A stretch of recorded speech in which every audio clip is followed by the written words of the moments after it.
Hello, dear heart. My name is Nanaya from Love and Freedom Life Strategies. I am a health and life coach. I've gone through phases in my life where I have done a lot of memorizing, specifically of verses from the Bible. And during one of these phases, I was memorizing a chapter in the book of Ephesians chapter 6, that talks about spiritual warfare and about how we can armor ourselves. We can put on protective layers in a spiritual sense to guard our heart and our mind. So I was working on this memorization work at night. I found that was the best time to get these words to sink deep into my mind and my heart. And so I was going through, our struggle is not against flesh and blood, but against the spiritual forces of evil in the heavenly realms, and the different parts of the armor, the breastplate of righteousness. And anyways, it goes on. It's a fascinating passage. And as I closed my eyes to go to sleep that night, all of a sudden I began to have this image of myself looking out. I was standing at the bottom of some stairs, some cement stairs. So the room I found myself in, it was some kind of basement, and it looked a bit like a cellar or maybe a dungeon. So it was kind of a spooky place. And the door at the top of the stairs creaked open, and I was filled with terror at the door opening. So I guess I intuited that something was coming that was evil. And down the stairs started descending these footprints of fire. So super scared.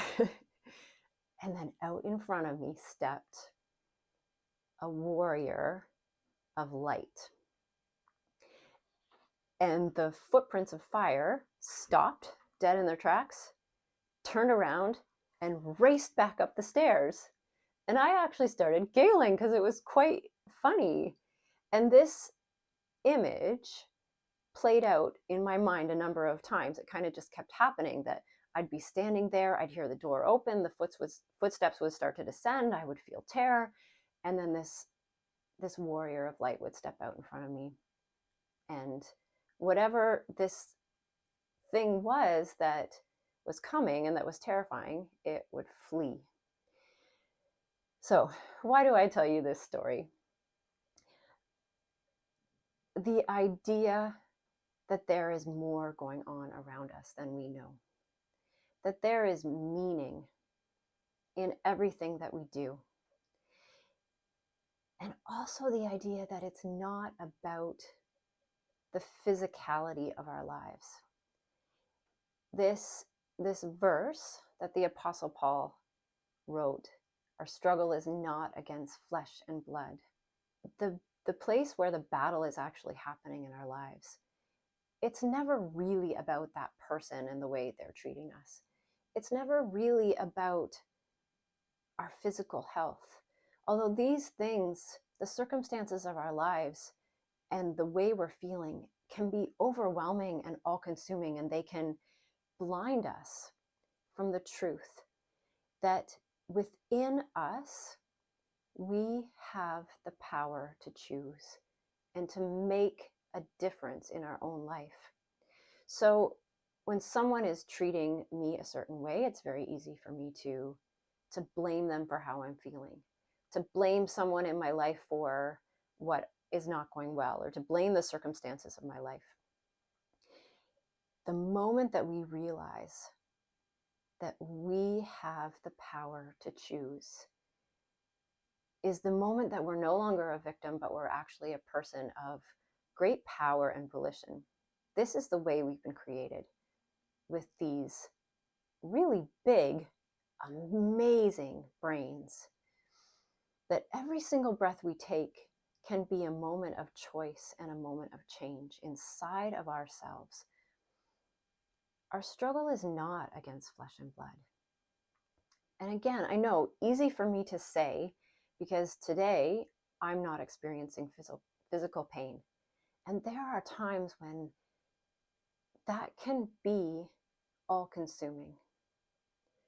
And in those moments, to stop and take a conscious breath, to remember that we can shift our nervous system into the parasympathetic so that we can begin to heal and digest and learn and grow properly.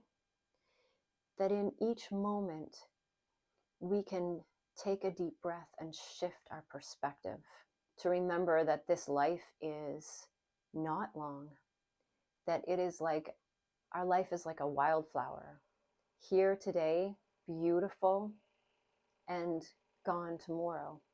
That each breath that we have is a gift, and we actually don't know if the next one is going to be given to us.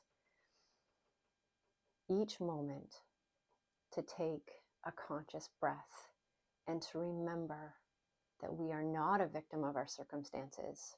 We're not a victim, but instead that we are an eternal soul, made in the image of the divine, empowered to make choices that can bring us more joy and more peace. Our struggle is not against flesh and blood. Keep breathing, dear heart. Keep consciously breathing. Keep practicing. Every day, choose a practice that you know is helpful and healing for you. You know, I've been thinking about this a lot lately.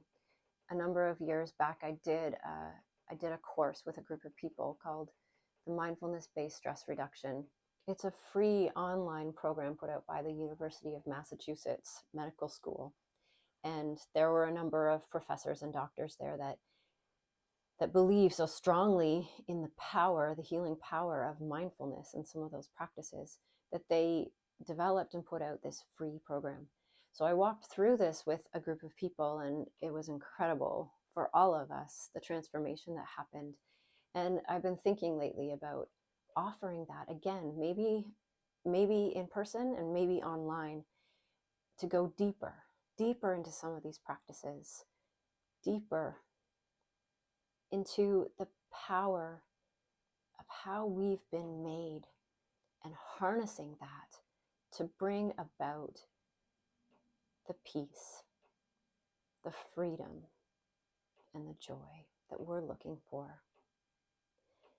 Thank you for practicing with me. Let's continue together.